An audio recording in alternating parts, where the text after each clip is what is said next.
Pour déterminer le réactif en défaut, il faut évidemment déterminer le nombre de moles d'acide salicylique initial et le nombre de moles d'anhydride éthanoïque. Le nombre de moles d'acide salicylique est tout simplement égal à la masse d'acide salicylique divisé par la masse molaire de l'acide salicylique.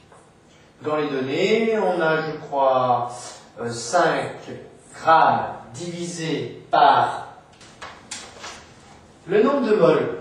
Alors, qu'est-ce qu'on a comme autre donnée? On a aussi rien du tout. On a que ça. Le nombre de moles d'anhydride éthanoïque est égal à la masse d'anhydride éthanoïque divisé par la masse molaire d'anhydride éthanoïque. Bon.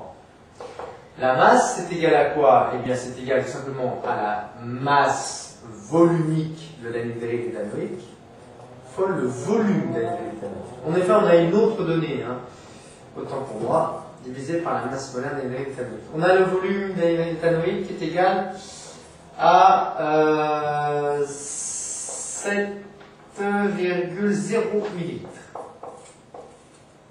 Bien, au passage, une petite vérification d'homogénéité s'impose. Je prends un stylo rouge que je débouche avec les dents, ce qui lui donne donc le nombre de moles d'anhydride. Ça, c'est en mol, on est d'accord. Ça, la masse volumique, c'est en grammes par centimètre cube ou grammes millilitres moins 1. Grammes par millilitre. Le volume est en millilitres. La masse molaire est en grammes par mol. Ce qui nous donne gramme mol moins 1. Millilitre, millilitre. 1 sur des moles moins 1, ça donne bien des moles. Donc, ma formule ici est homogène. Je vais pouvoir passer à l'application numérique. L'application numérique nous donne le nombre de moles d'anhydride éthanoïque qui est égal à 7,41 fois 10-2 moles. Donc, quel est le réactif en excès et quel est sur défaut? On va voir maintenant.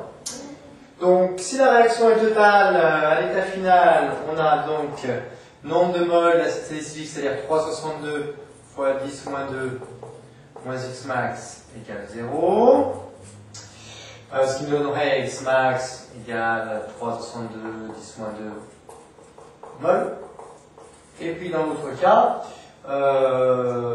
s'il n'y avait plus d'anhydride éthanoïque, à ce moment-là on aurait 741 10-2 moins x max égale 0, c'est-à-dire x max égale 741 10-2 moles. Bon, on voit tout de suite que cette valeur-là étant supérieure à celle-ci, ça indique qu'à ce moment-là, que le premier réactif qui sera en défaut dans cette réaction sera bien l'acide salicylique.